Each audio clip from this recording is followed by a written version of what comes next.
Hola, ¿qué tal?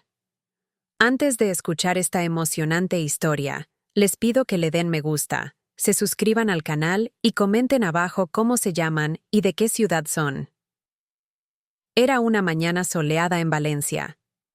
El aroma del mar Mediterráneo se colaba por la ventana entreabierta mientras Antonio Ferrer se miraba al espejo, peinando cuidadosamente su cabello canoso. 70 años. Nunca pensó que llegaría a esta edad viviendo bajo el mismo techo que su hijo Miguel. «Hoy es un día especial», murmuró para sí mismo, ajustando el cuello de su camisa favorita, aquella de color azul marino que su difunta esposa Carmen le había regalado hace años. La casa, un piso en el barrio del Cabañal, había sido testigo de toda una vida. Antonio la había comprado con el sudor de décadas trabajando como profesor de historia en un instituto local. Ahora, tras la muerte de Carmen hace 3 años, compartía el espacio con su hijo Miguel, su nuera Lucía y sus nietos gemelos de 12 años. Martín y Clara. Antonio salió de su habitación esperando, quizás, un feliz cumpleaños o un abrazo. Pero la cocina estaba vacía, excepto por una nota en la mesa. «Papá, hemos llevado a los niños al colegio. Hay café en la cafetera. Tenemos que hablar cuando volvamos». «¿Miguel?» El anciano suspiró. Últimamente, la tensión con su hijo era palpable.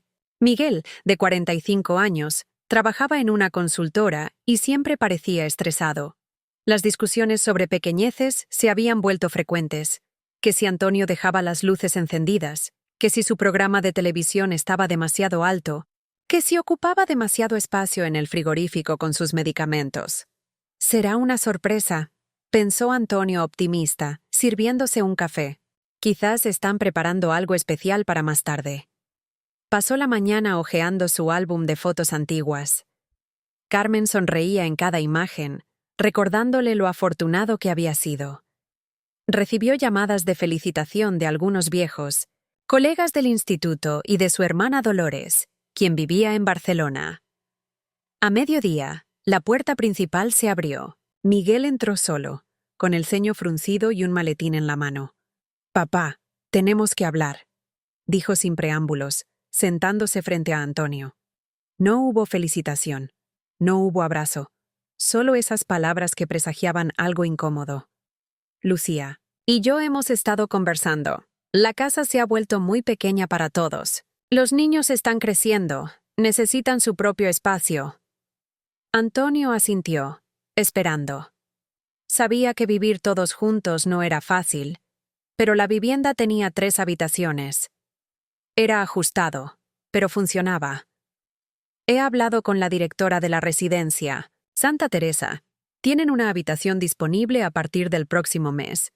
Es un lugar muy bonito, con jardines y actividades para personas mayores». Las palabras cayeron como un jarro de agua fría. ¿Una residencia? ¿El día de su cumpleaños? «Miguel, esta casa es mía. La compré yo. Ustedes se mudaron aquí después de que falleció tu madre, porque decías que no podías pagar un alquiler mientras los gemelos iban a aquel colegio privado». El rostro de su hijo se endureció. «Papá, no lo hagas más difícil. Ya tomamos la decisión. Lucía está embarazada otra vez. Necesitamos tu habitación. Además, te estás volviendo olvidadizo. La semana pasada dejaste el gas encendido. Es peligroso para todos». Antonio sintió que el mundo se derrumbaba. Un incidente, un simple descuido, y ahora querían enviarlo a una residencia. En su cumpleaños, sin consultarle, en su propia casa. «Esta noche cenaremos en casa de los padres de Lucía», continuó Miguel, levantándose. «Aprovecha para pensar en lo que te he dicho. La residencia es una buena opción, papá. Estarás mejor allí». Y sin más, Miguel salió de la habitación, dejando a Antonio con una taza de café frío y el peso de una decisión que otros habían tomado por él. A medida que avanzaba la tarde, la dignidad herida de Antonio fue dando paso a una determinación, silenciosa. Había educado a su hijo para ser mejor que esto. Había hecho sacrificios que Miguel ni siquiera podía imaginar. Y ahora, en su 70º cumpleaños, En lugar de celebración, recibía un desahucio. Las paredes del piso, llenas de recuerdos, parecían cerrarse sobre él. Pero Antonio Ferrer no era un hombre que se rindiera fácilmente. Si su hijo quería la casa, tendría que aprender una lección antes. El silencio en el apartamento era ensordecedor tras la salida de Miguel. Antonio permaneció inmóvil en su sillón, contemplando la estantería donde reposaban décadas de recuerdos, los libros de Carmen, las fotos de la boda, el jarrón que trajeron de aquel viaje a Granada. Todo parecía observarlo, esperando su próximo movimiento. Las palabras de su hijo resonaban en su cabeza. Ya tomamos la decisión. Como si él, Antonio Ferrer, a sus 70 años, fuera incapaz de decidir sobre su propia vida. Tomó el teléfono y marcó un número que conocía de memoria. ¿Emilio? Soy Antonio. Necesito tu consejo legal. Emilio Vázquez había sido alumno suyo hacía 30 años. Ahora era uno de los abogados más respetados de Valencia. Su relación había trascendido el aula para convertirse en una amistad duradera. Una hora después, Antonio estaba sentado en el despacho de Emilio en un elegante edificio del centro histórico. Lo que Miguel está haciendo es completamente ilegal, Antonio, explicó Emilio, ajustándose las gafas. La casa es tuya. Tienes todas las escrituras a tu nombre. No pueden expulsarte. No quiero denunciar a mi propio hijo, Emilio. Entiendo, pero debes protegerte. Si realmente quieres darle una lección, hay otras maneras. Antonio escuchó atentamente, mientras Emilio le explicaba sus opciones. Al salir del despacho, llevaba consigo varios documentos y un plan. No era venganza lo que buscaba, sino justicia y, quizás, reavivar en Miguel los valores que creía haberle inculcado. De vuelta en el barrio, hizo una parada en el bar Manolo, donde solía reunirse con sus amigos jubilados para jugar al dominó. Allí estaban Paco, Vicente y Ramón, sorprendidos de verlo en su cumpleaños. «Antonio, pensábamos que estarías celebrando con la familia», exclamó Paco, haciendo espacio en la mesa. «Esa era la idea», respondió Antonio con una sonrisa triste. Les contó lo sucedido mientras compartían una botella de vino y unas tapas de jamón. Sus amigos, indignados, ofrecieron desde acogerlo en sus casas hasta ir a tener unas palabras. «Con Miguel. No, amigos. Agradezco vuestro apoyo, pero esto lo resolveré a mi manera», dijo Antonio, reconfortado por la solidaridad. Al caer la noche, regresó al apartamento. La casa seguía vacía. La familia de Miguel aún estaba en la cena con los padres de Lucía. Antonio encendió la luz de su habitación y comenzó a empacar algunas pertenencias en una maleta. Ropa, medicamentos, algunos libros y, lo más importante, el álbum de fotos con Carmen. Luego, se sentó en el escritorio y redactó una carta. Las palabras fluyeron con calma, sin reproche, pero con firmeza. Era la carta de un padre herido pero digno. Cuando terminó, dejó el sobre en la mesa del comedor, visible. Tomó sus llaves, su maleta, y cerró la puerta tras de sí, sin mirar atrás.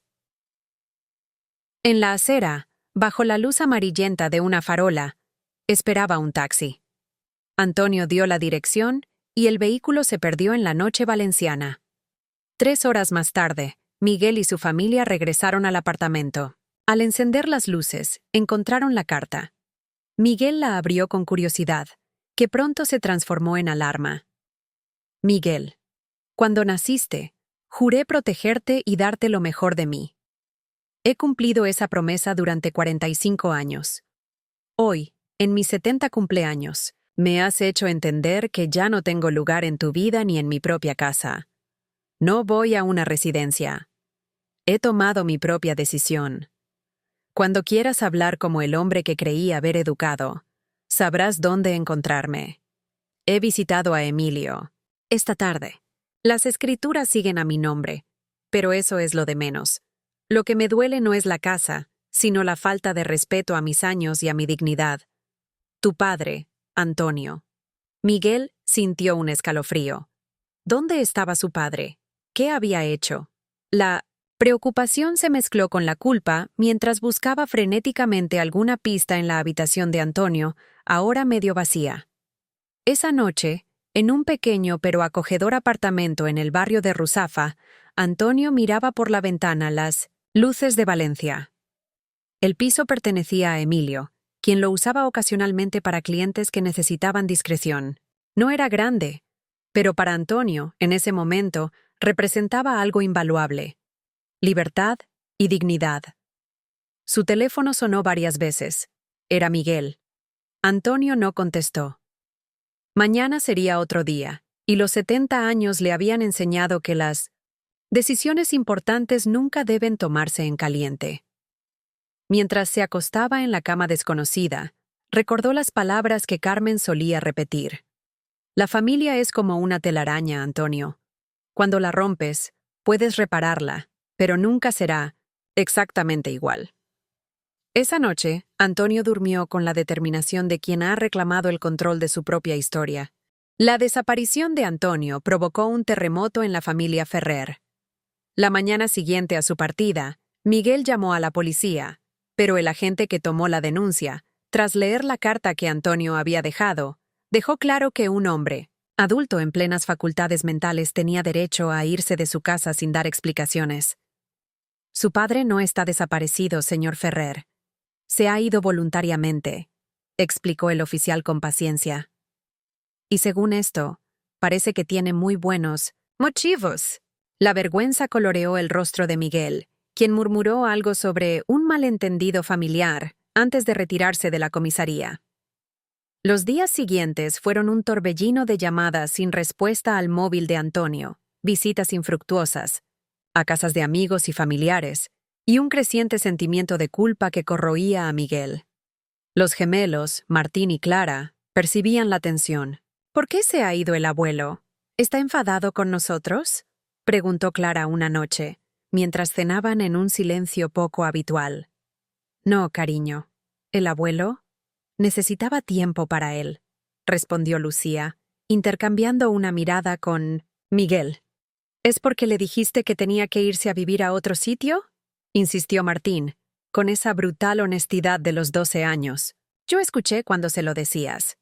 Miguel dejó caer el tenedor, sorprendido. No sabía que su hijo había oído aquella conversación. Las cosas son complicadas, Martín, intentó explicar. La casa es pequeña, tu madre está embarazada. Pero es su casa, interrumpió Clara. La profesora nos explicó que muchas casas en España pertenecen a los abuelos, y los hijos viven con ellos cuando se hacen mayores para cuidarlos, no para echarlos. La simplicidad de la lógica infantil golpeó a Miguel como una bofetada. ¿En qué momento había invertido los valores que su propio padre le había inculcado? Mientras tanto, a apenas 2 kilómetros de distancia, Antonio comenzaba una rutina diferente. El apartamento de Ruzafa, aunque pequeño, estaba bien ubicado. Desde allí podía caminar hasta el mercado de Ruzafa, uno de los más vibrantes de Valencia. Las primeras mañanas las dedicó a explorar el barrio, descubriendo cafeterías, donde los camareros pronto comenzaron a llamarlo por su nombre. «Buenos días, don Antonio». ¿Lo de siempre? Le saludaba Pili, la dueña del Café Luxemburgo, donde Antonio había encontrado un rincón tranquilo para leer el periódico cada mañana. «Sí, gracias, Pili. Un café con leche y una tostada con tomate y aceite», respondía él, agradecido por esa pequeña familiaridad en su nueva vida. A mediodía, solía caminar hasta el jardín del Turia, el antiguo cauce del río, convertido en un inmenso parque que serpentea por la ciudad. Allí se sentaba en un banco, observando a las familias, a los corredores, a la vida fluir como el río que ya no estaba. Fue en uno de esos paseos cuando conoció a Matilde. Ella estaba sentada en un banco, alimentando a las palomas, cuando Antonio pasó por allí. El banco de al lado estaba libre, y él se sentó, agradeciendo la sombra del enorme ficus que lo cubría.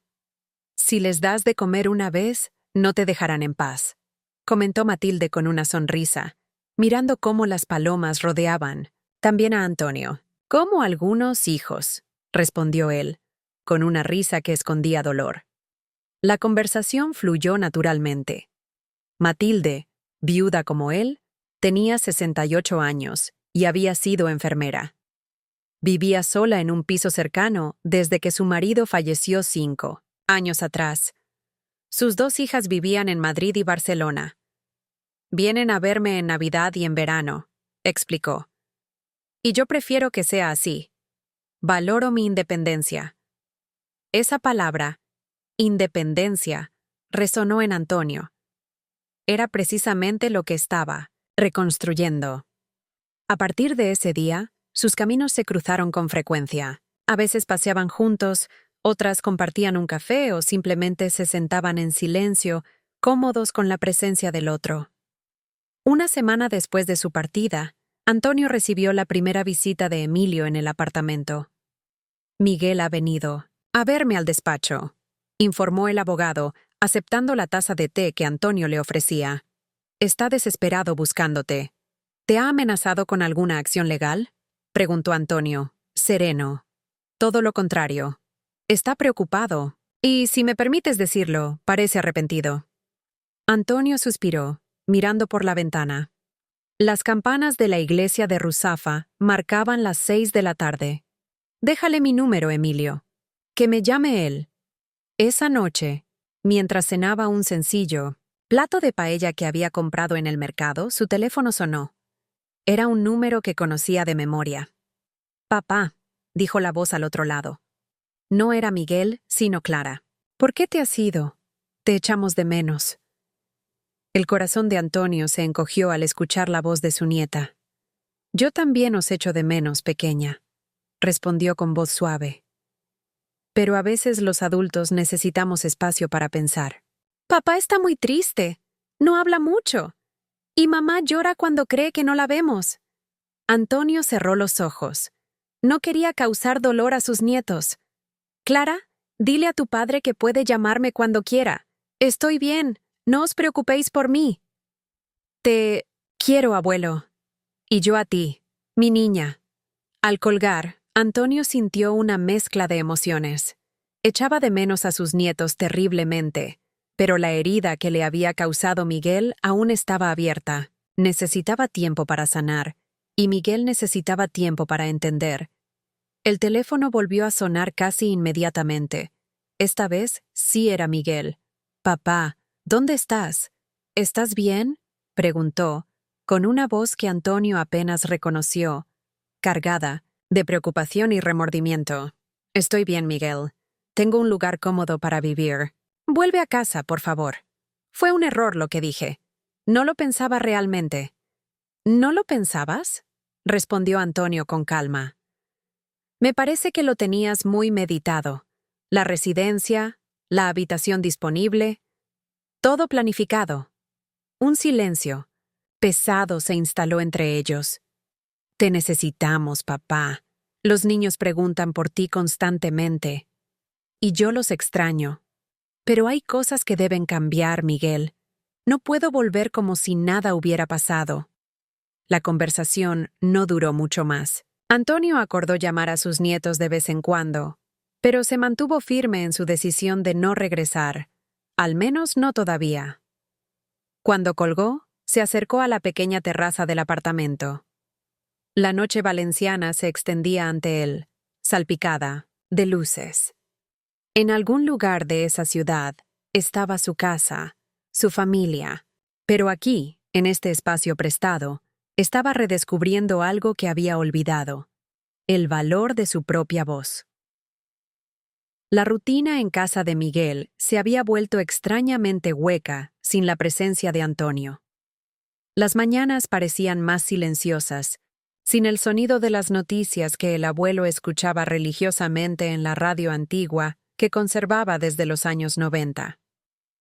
Las tardes eran menos animadas sin sus historias sobre la Valencia de antaño para los gemelos. Miguel se sorprendió a sí mismo entrando a la habitación vacía de su padre varias veces al día, como esperando encontrarlo allí, sentado en su butaca junto a la ventana, con un libro entre las manos. Una tarde, mientras Lucía llevaba a los niños a sus clases de natación, Miguel se sentó en aquella butaca. Desde allí, tenía una vista perfecta del patio interior del edificio, donde los vecinos tendían la ropa y las plantas crecían en macetas improvisadas. Nunca había apreciado esa vista, tan cotidiana y a la vez tan llena de vida. En la mesita junto a la butaca, había quedado un libro abierto. 100 años de soledad, de Gabriel García Márquez. Un separador casero marcaba la página 73. Miguel lo tomó y comenzó a leer donde su padre lo había dejado. 2 horas después, cuando Lucía y los niños regresaron, lo encontraron absorto en la lectura. Era su favorito, comentó, levantando el libro cuando Lucía entró a la habitación. Nunca entendí por qué le gustaba tanto. Ahora empiezo a comprenderlo. Lucía se sentó en el borde de la cama, frente a él. Miguel, tenemos que hablar. Sobre tu padre. Y sobre nosotros. Durante las 2 semanas siguientes a la partida de Antonio, la tensión en la relación de Miguel y Lucía había ido en aumento. Lo que empezó como preocupación compartida por el paradero del anciano, pronto dio paso a reproches velados. Nunca estuve de acuerdo con enviarlo a una residencia, había dicho Lucía una noche, mientras preparaban la cena.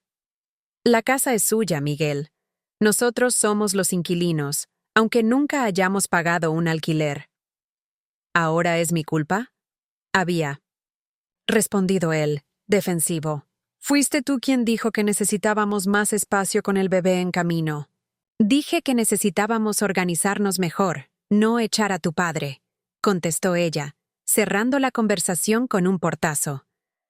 Ahora, sentados frente a frente en la habitación de Antonio, la verdad flotaba entre ellos como un fantasma imposible de ignorar. He estado pensando, comenzó Lucía con voz suave. Quizás deberíamos buscar nuestro propio lugar. Miguel la miró sorprendido. ¿Quieres mudarte? ¿Ahora, con el embarazo? No inmediatamente. Pero sí, quiero que busquemos nuestro propio hogar.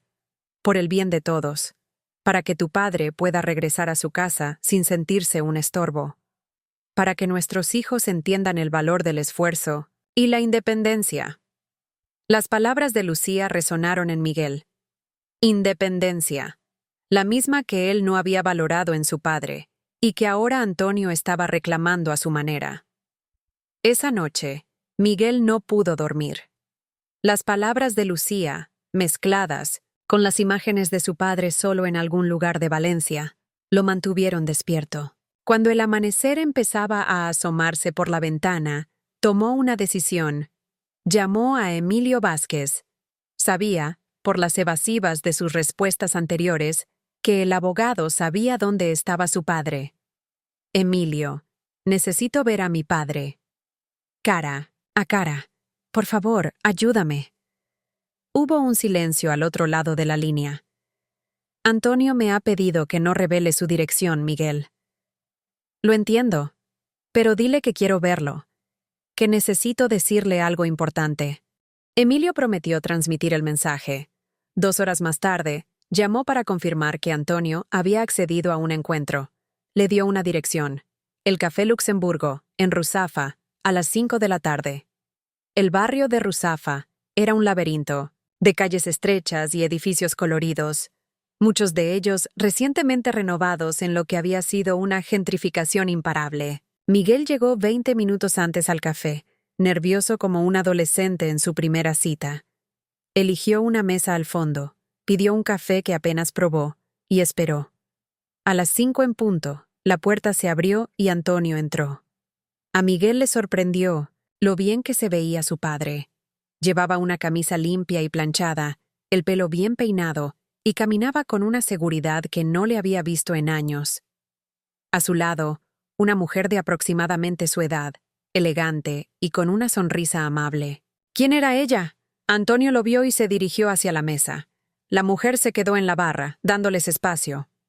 Miguel, saludó Antonio con formalidad, sentándose frente a él. Papá, respondió Miguel, sintiendo cómo un nudo se formaba en su garganta. Te ves bien. Me siento bien, confirmó Antonio, haciendo un gesto al camarero para pedir algo. Un café solo, por favor. y una agua con gas. Hubo un silencio incómodo que Miguel finalmente rompió. Los niños te echan de menos. Clara no deja de preguntar. ¿Por ti? Los echo de menos también. Son buenos chicos. Otro silencio. Papá, lo siento. Lo que dije, lo que hice, fue imperdonable. Antonio observó a su hijo. Veía sinceridad en sus ojos, pero también algo más. ¿Qué es lo importante que querías decirme, Miguel? Miguel respiró profundamente. Lucía y yo hemos decidido buscar nuestro propio piso. Ya hemos empezado a ver opciones en el barrio de Benimaclet. Es una zona que nos gusta, cerca del colegio de los niños. Antonio asintió, sorprendido por la noticia. Y queremos que vuelvas a casa, a tu casa, donde perteneces. ¿Qué ha provocado este cambio, Miguel? La pregunta era directa, como siempre. Habían sido las preguntas de Antonio. Como profesor, sabía ir al meollo del asunto. Darme cuenta de lo que perdí al perderte, respondió Miguel con honestidad. Ver a mis hijos preguntándose por qué su abuelo se había ido. Entender que lo que hice fue profundamente injusto. Antonio tomó un sorbo de su café, que acababa de llegar. No fue lo único injusto, Miguel. Llevas 3 años viviendo en mi casa sin contribuir económicamente. Fue tu decisión mudarte cuando Carmen falleció, diciendo que me vendría bien la compañía. Y lo agradecí, de verdad. Pero pronto se hizo evidente que era más una conveniencia para ti que un favor para mí. Las palabras de Antonio, dichas sin rencor pero con claridad, golpearon a Miguel como una verdad que había estado ignorando. Loy, sé, papá, y también por eso quiero que sepas que, mientras buscamos nuestro piso, pagaremos un alquiler justo por estar en tu casa. Debimos hacerlo desde el principio. Los ojos de Antonio se humedecieron ligeramente. No era solo por el dinero, que a estas alturas de su vida no le preocupaba tanto. Era por el reconocimiento, por el respeto que su hijo finalmente le mostraba. ¿Sabes?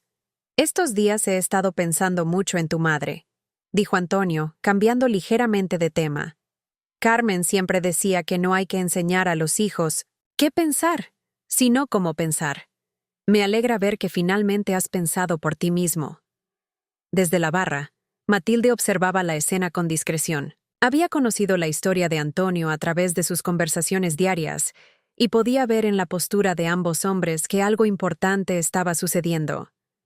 La mujer que está en la barra, comenzó Miguel. Es Matilde, completó Antonio. Una amiga. Nos conocimos hace poco, pero ha sido un gran apoyo. Miguel asintió, sintiendo una punzada de celos irracional. Su padre había construido una vida en apenas 2 semanas, mientras él se hundía en la culpa. ¿Volverás a casa entonces? Preguntó, volviendo al tema principal. Antonio miró por la ventana. Las calles de Ruzafa bullían de vida a esa hora. Sí, Miguel, volveré. Pero no inmediatamente. Necesito unos días más para terminar algunas cosas aquí. Miguel no insistió. Sabía que su padre merecía ese espacio, ese tiempo para sí mismo después de tantos años dedicados a los demás. Se despidieron con un abrazo, el primero en mucho tiempo que se sentía genuino. Cuando Miguel se alejaba, Antonio lo llamó. Miguel, una cosa más. Su hijo se giró. La casa es de todos. Siempre lo ha sido. Solo quería que la respetaras, como yo te he respetado a ti. Miguel asintió, con un nudo en la garganta, y salió del café. Antonio se reunió con Matilde en la barra. Ella tomó su mano con suavidad. ¿Cómo ha ido?, preguntó. Bien, respondió él con una sonrisa tranquila. Creo que finalmente ha comprendido. ¿Y tú? ¿Qué has comprendido tú en 1900 estas semanas, Antonio? La pregunta lo tomó por sorpresa. Pero la respuesta estaba clara en su corazón. Que nunca es tarde para empezar de nuevo. Y que a veces, perder algo es la única manera de valorarlo realmente. Matilde sonrió, apretando su mano. Afuera, Valencia, seguía su ritmo, ajena al pequeño gran cambio que había sucedido en aquel café de Ruzafa.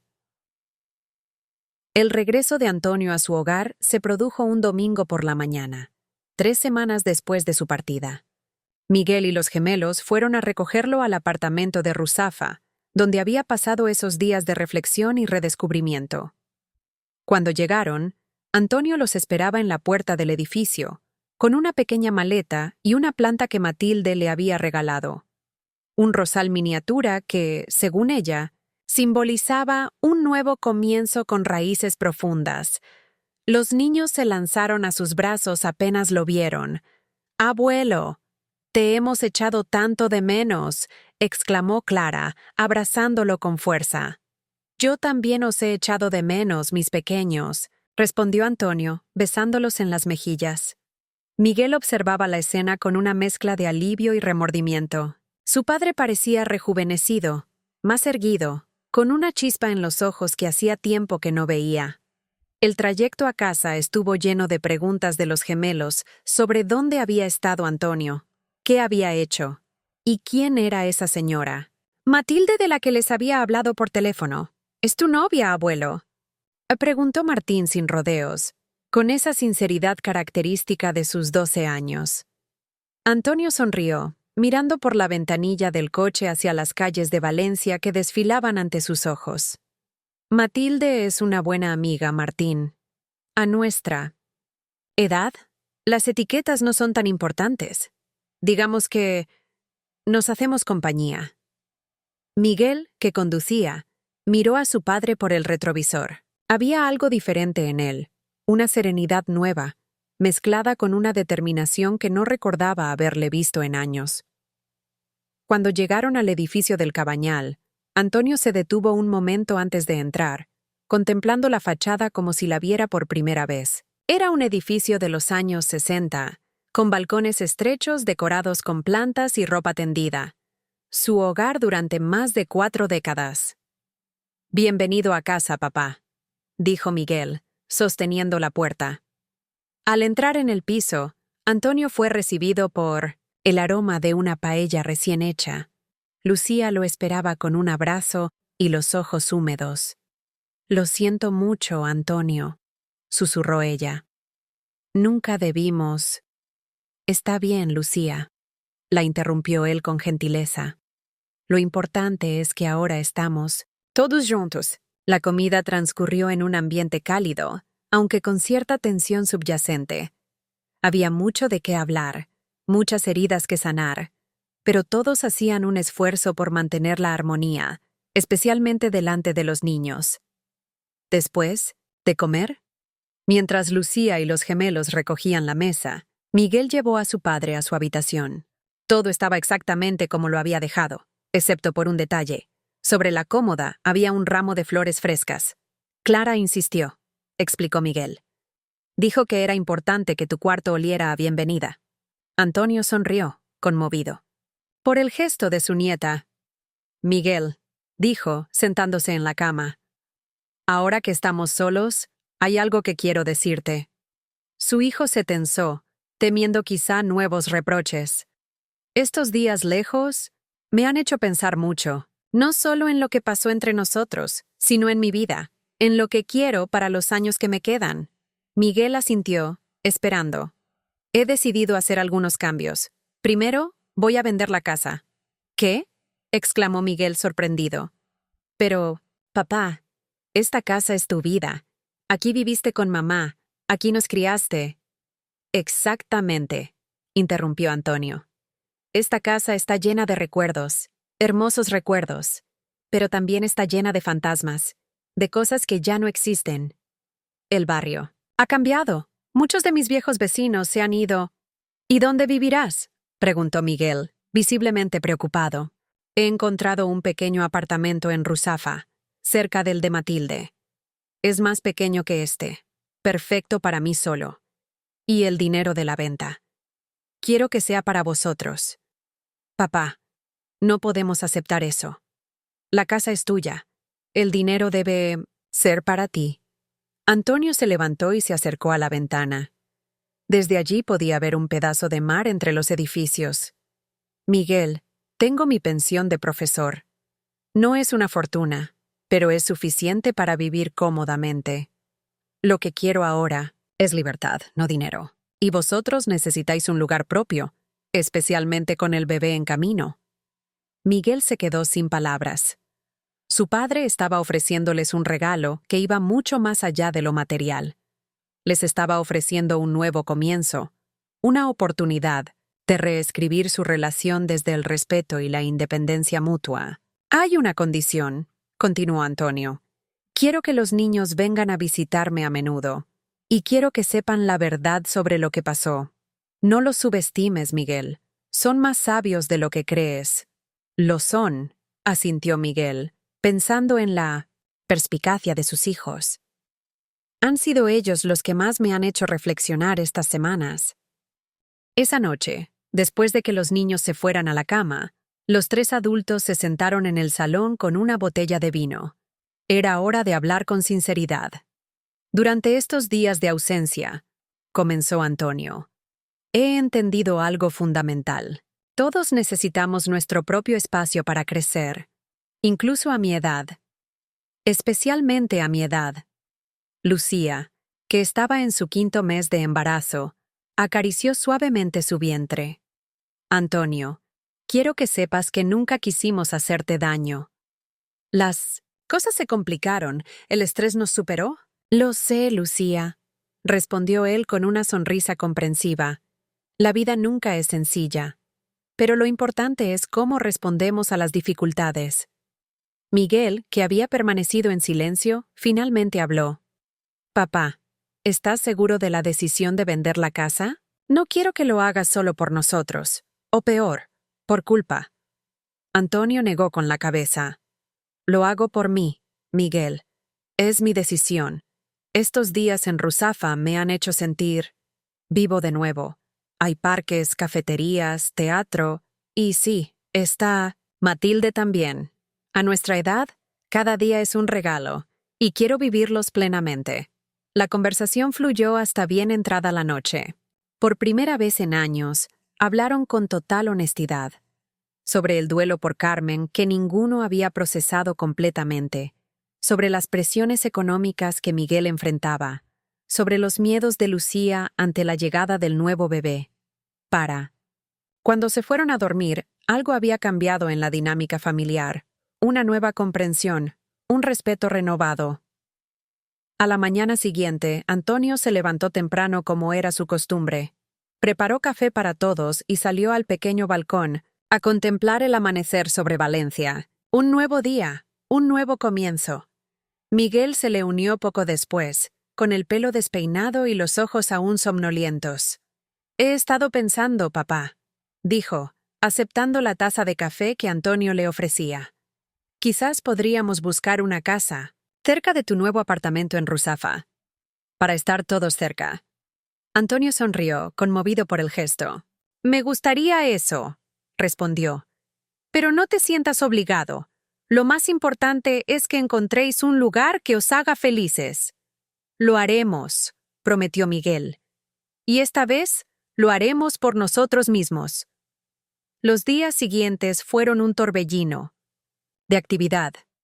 Antonio contactó con una agencia inmobiliaria para poner la casa en venta, mientras Miguel y Lucía intensificaban su búsqueda de una nueva vivienda. Los gemelos, aunque inicialmente confundidos por todos los cambios, pronto se entusiasmaron con la idea de una nueva casa y un abuelo que viviría cerca, pero tendría su propio castillo, como decía Clara. Una tarde, mientras Antonio ordenaba sus pertenencias decidiendo qué llevaría a su nuevo hogar, recibió una visita inesperada. Era Matilde. Espero no molestar, dijo ella, algo tímida en la puerta. Miguel me invitó a pasar. Dijo que estarías aquí. Nunca molestas, respondió Antonio, sorprendido y feliz de verla. Pasa, por favor. Le mostró la casa, los rincones, donde había construido su vida, las fotos de Carmen, de Miguel de niño, de los gemelos recién nacidos.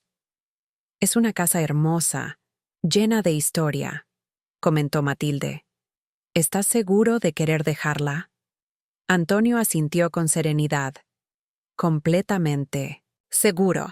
A veces, para avanzar, hay que soltar el pasado, no olvidarlo, solo dejarlo ir.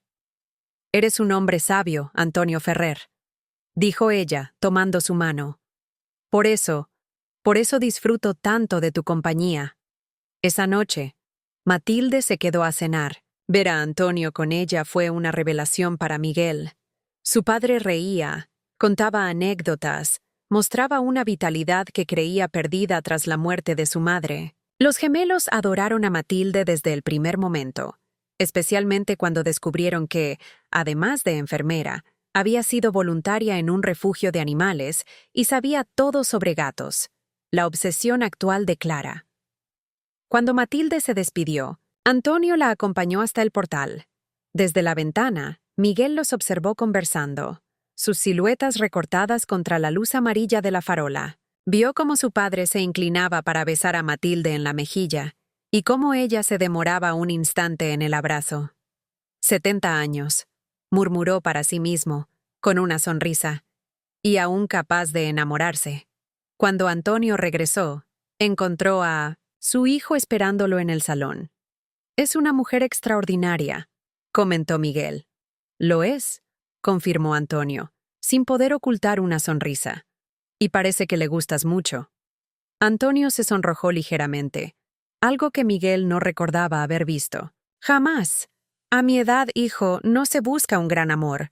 Se busca una buena compañía. Y Matilde es la mejor compañía que podría desear. Miguel abrazó a su padre espontáneamente. Te quiero, papá. Y siento mucho haberte fallado. No me has fallado, Miguel, respondió Antonio, devolviéndole el abrazo. Solo nos perdimos un poco en el camino. Pero ahora estamos encontrando la dirección correcta. En el silencio de la noche valenciana, padre e hijo permanecieron abrazados, cerrando una herida y abriendo un nuevo capítulo en sus vidas.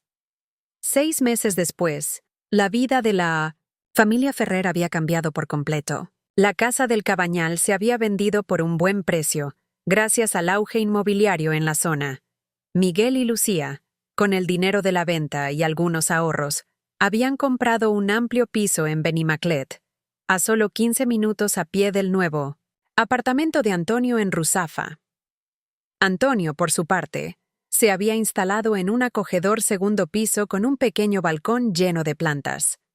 El lugar era perfecto, luminoso, tranquilo y a solo una calle del apartamento de Matilde. Era domingo, y Antonio preparaba una de sus famosas paellas.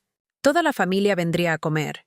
Miguel, Lucía, los gemelos y la nueva integrante, la pequeña Carmen, nacida hace apenas 2 meses y nombrada en honor a su abuela. También vendría Matilde, quien en estos meses se había convertido en una presencia constante en su vida. No vivían juntos. Ambos valoraban demasiado su independencia como para dar ese paso, pero pasaban juntos la mayor parte del tiempo, ya fuera en exposiciones, caminatas por el jardín del Turia o simplemente compartiendo una taza de té y una buena conversación.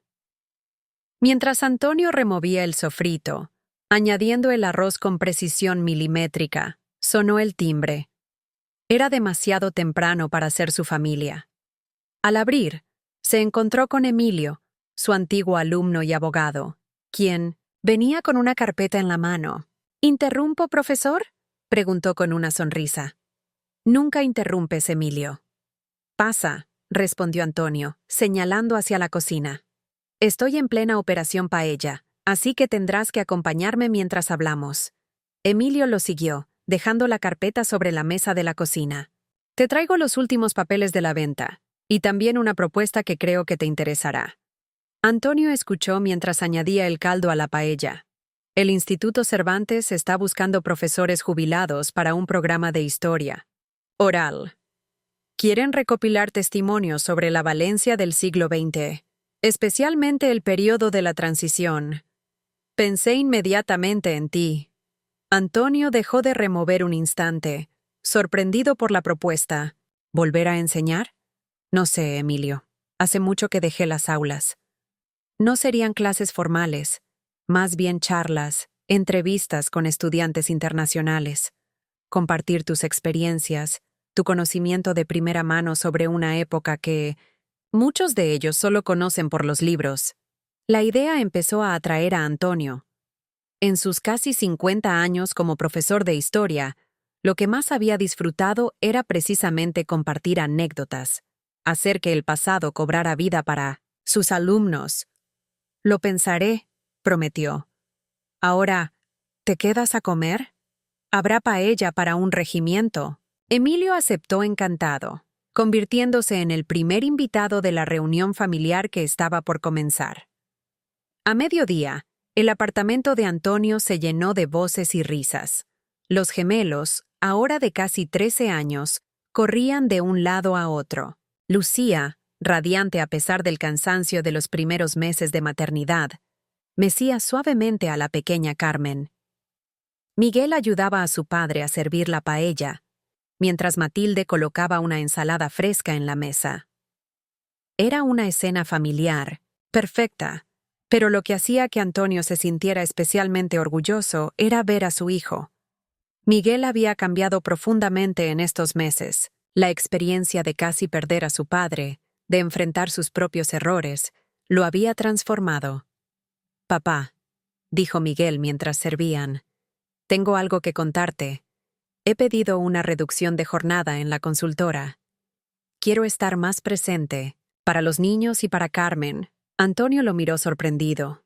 «¿Estás seguro? Siempre has dicho que necesitabas ese trabajo a tiempo completo por la estabilidad económica». «Estoy seguro», afirmó Miguel. «La vida es demasiado corta para gastar todo el tiempo en la oficina. Tú me enseñaste eso, aunque tuve que perderte para darme cuenta».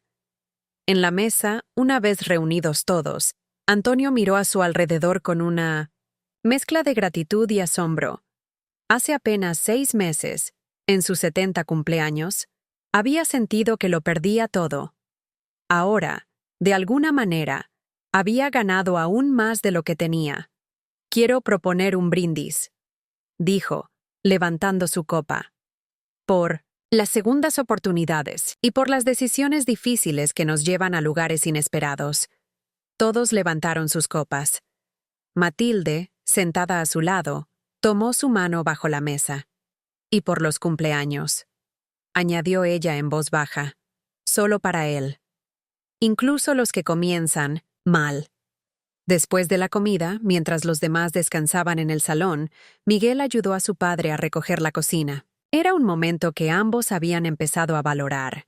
Ese tiempo a solas donde podían hablar con una sinceridad que antes les resultaba difícil. «¿Sabes qué me dijo Clara ayer?», comentó Miguel, guardando los platos limpios. «Que cuando sea mayor, quiere ser como su abuelo». «Valiente», dijo. Antonio sonrió conmovido. «Los niños ven cosas que los adultos a veces no podemos ver», respondió. «Clara siempre ha sido muy perceptiva». «Lo es», asintió Miguel. «Y tiene razón. Fuiste valiente, papá. No sé si yo hubiera tenido el valor de hacer lo que tú hiciste, dejarlo todo para defender tu dignidad». Antonio negó con la cabeza. «No fue valentía, Miguel. Fue supervivencia. Hay momentos en la vida en que tienes que elegir entre dejarte llevar por la corriente o nadar contra ella. Yo simplemente elegí nadar.